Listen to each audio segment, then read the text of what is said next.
Just a friend who drives me around. I paid for the dinner. My wife, Sabrina, introduced me to a table of her co-workers as just a friend who drives me around. People laughed the way people laugh when they're watching someone lose a little dignity and are relieved it isn't them. I asked her why quietly so she could fix it. She smirked and said, "Be grateful I even brought you." I went silent, set my napkin down, left cash on the table, took my keys, and walked out into the rain. That was the easy part. 2 weeks later, her mother showed up at my door crying. Au revoir, the dinner. The charity dinner was the sort of event where kale costs $50 and there are no prices on the menu. Sabrina spent 2 hours getting ready. She looked like a ward night. I wore the same suit I wear when I need to look like I tried. Inside, she became a louder, shinier version of herself. Her boss, Gavin Price, was there. Expensive watch, practiced smile, voice that fills a room without ever saying much. Her work friends clustered like satellites. I was scenery. When the bill came, I paid. Nobody noticed. On my way out, she said, "Drive safe," like I really was the driver. Through the window, I saw her laughing with Gavin, hand on his arm. The rain felt like the obvious soundtrack. She didn't come home that night. She didn't text back either. By morning, I had made coffee strong enough to strip paint and told my daughter Maya some half-lie about her mom staying with Grandma. I told myself it was a rough patch. I said that phrase a lot. On day 3, the house was quiet in the way a house gets when someone has decided it's not their house anymore. The bed was made on her side. Her things were still there. That was worse. On day 14, someone knocked. Evelyn, Sabrina's mother, Evelyn, stood in my doorway with a crushed tissue and the kind of cry that doesn't care what it looks like. We made tea. She told me Sabrina had cut her off financially 3 weeks earlier. For 5 years, Sabrina had been sending her $1,500 a month to cover medication and groceries. Then, nothing. Card canceled. Calls ignored. Messages read with no reply. On Instagram, Sabrina was posting rooftop champagne and hotel views. I didn't know about the money. That is on me. I had stopped looking closely at our accounts because looking closely meant asking questions, and asking questions usually meant being told I was overreacting.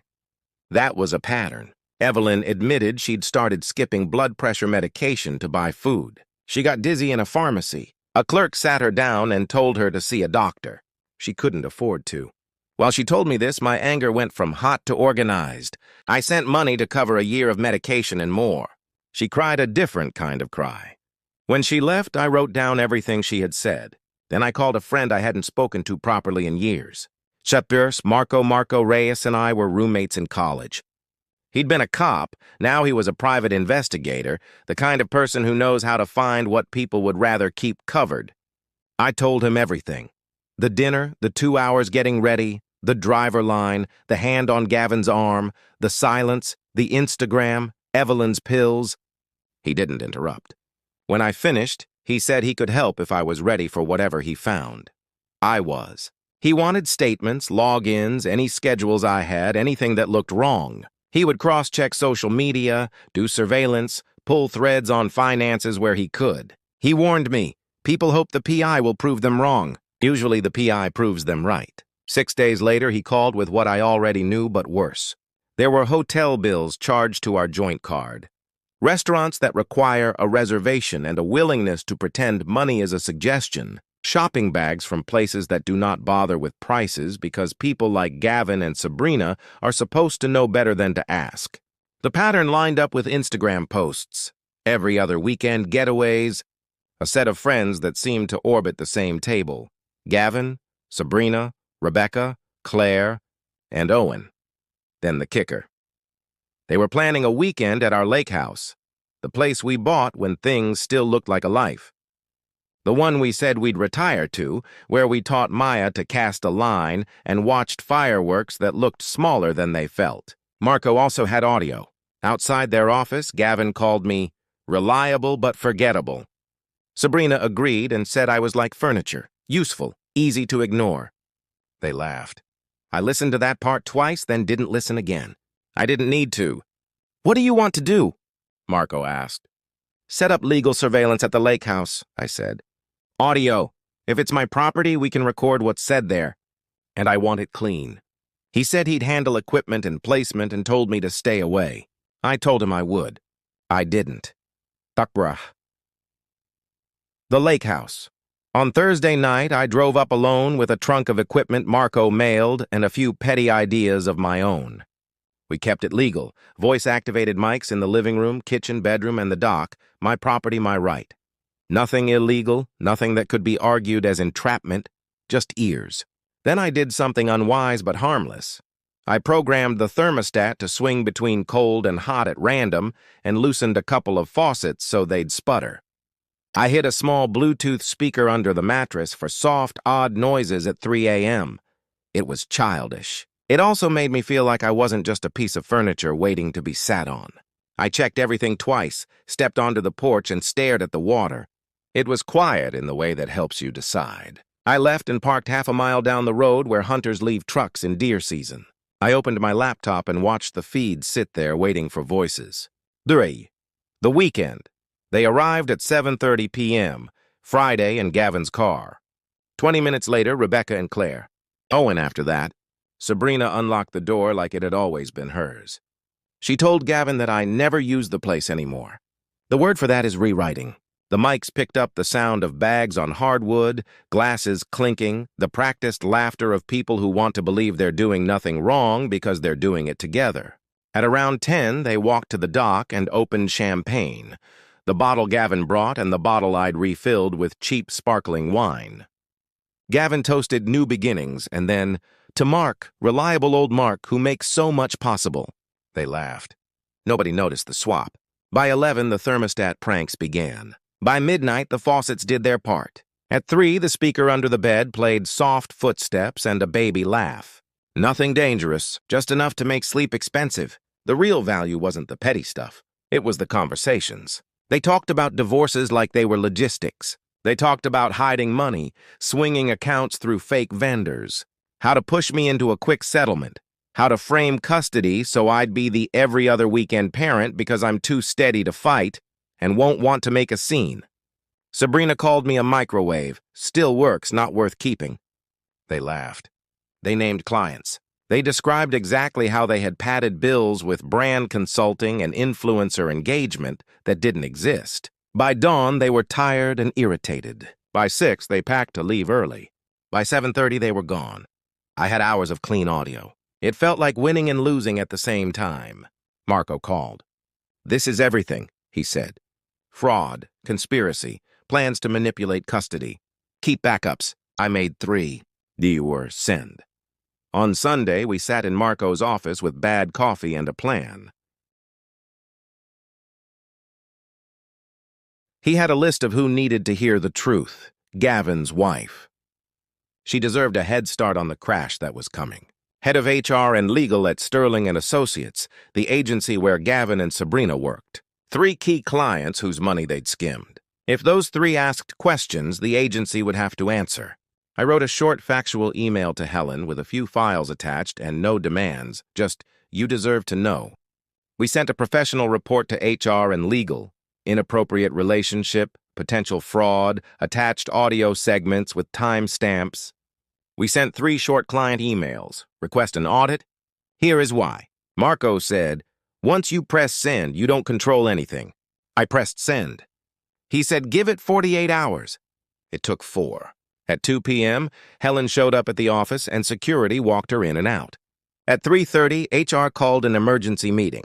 At 5, Sabrina and Gavin were walked out with boxes. By evening, 3 clients had demanded forensic audits. Sterling and Associates went from Friday night confidence to Sunday night panic. Sabrina called. I didn't answer. He neighborhood. 2 days later, our neighborhood association met in the school cafeteria, the same place people vote and eat bake sale cupcakes. Sabrina loved these meetings. She curated them like a portfolio. When new business opened, she stood to pitch a charity drive. I stood and asked to speak first. Donald, the president, said okay because he always says okay. I connected my laptop to the projector and played a few short clips. Her words, Gavin's words, the laughter at my expense. A little of the fraud talk, not enough to be technical, just enough to be clear. Sabrina said it was private and out of context. I said the context was she mocked neighbors behind their backs and stole from clients while raising money for other causes in public. I mentioned Evelyn's meds. I stopped there. I didn't have to do more.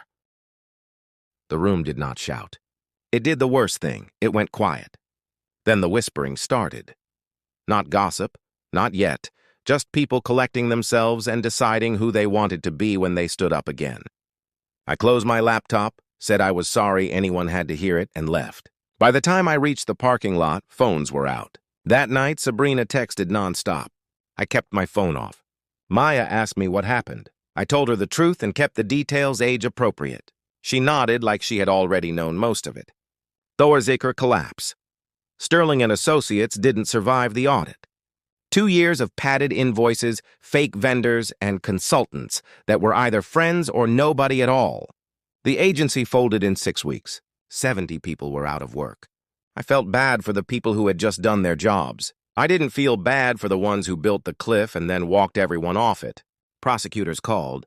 They had my recordings, Marco's timelines, client testimony, a forensic paper trail. Sabrina's lawyer asked if I would write a character letter to help at sentencing. I said no. I wasn't going to lie for her. That was the old marriage. The trial was straightforward. Guilty on fraud and conspiracy. Gavin got 7 years. Sabrina got 4. Owen testified and got probation. Rebecca found a new job quickly and pretended she hadn't known anything. Claire moved away. At sentencing, Sabrina cried in a way that looked real. I believed that part. The cost of her choices was finally in a room with her. I didn't feel satisfaction or pity. I felt finished. Thus, after the divorce was mostly paperwork, with one important sentence. Maya would live with me full-time. When the judge asked her if that was what she wanted, she said, "Dad actually sees me." I don't think a sentence has ever hurt and healed me at once like that. We built a routine: Friday pizza, Saturday morning grocery runs, applying to colleges with late-night essays and bad snacks. We fixed the leaky bathroom together because I wanted her to see me fix a thing and then see it stay fixed. Dating was strange. My ex-wife went to federal prison for fraud is not an icebreaker that opens many doors. I met Sarah at the library helping Maya with scholarship forms. She liked my dry jokes. I liked that she didn't treat my history like a story to retell at brunch. She called my lake house antics petty but inventive. We agreed it was both. Marco visited now and then with new theories about ordinary things. He brought coffee that tasted like disappointment and loyalty. Evelyn moved into a small house 3 blocks away. She taught me to make soup that solves 90% of the reasons people think they need to text at midnight. We didn't talk about Sabrina. There was nothing left to say. At Maya's graduation, Sabrina stood by a fence line, smaller than I remembered, quiet. She had earned early release for good behavior. She asked me if I was happy. I thought about Friday pizza, the sense of a house that's mine. The lake in the evening with no recordings running. The way Maya rolls her eyes when my jokes land exactly where they should. The way Sarah laughs and then looks at me to make sure I'm laughing too. "Yes," I said, "I am." She nodded and said I deserved it. She walked away. I let her. The rest people love a dramatic ending. They want fireworks and a speech. What actually happens is quieter. Bills still come. The car still needs tires. The lawn still grows. You take the Bluetooth speaker out from under the bed at the lake house and you put it in a drawer because you don't need it anymore. You change the thermostat back to normal. You keep the house key on your ring and it means what it should mean again.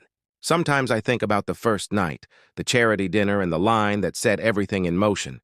He's just a friend who drives me around. It's a ridiculous sentence. It's also exactly how she saw me by the end. That isn't marriage.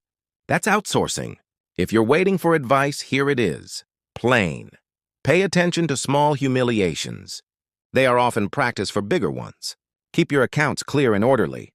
Love does not need secrecy to function. Help people who need help even if it exposes someone you once loved. Right is still right. When you have the truth, act cleanly. No lies, no illegal shortcuts. Push send once and be able to live with it. Learn to cook one soup. It fixes more than you think. I kept backups of the audio for a long time. I don't listen to them. I keep them because they are a boundary drawn in sound, the exact moment when I stopped being furniture. Sometimes on purpose, I take the long way to the lake. I stop for coffee. I send Maya a picture of the water. She texts back a groan at one of my jokes. I unlock the door and sit on the porch and think about nothing at all. I still drive people around. I drive Maya to campus tours. I drive Sarah to her sister's place when they want to talk and don't want to park downtown. I drive Evelyn to the doctor and then to get tea. I like driving, it turns out. I just prefer choosing the destination. That's it, thanks for watching.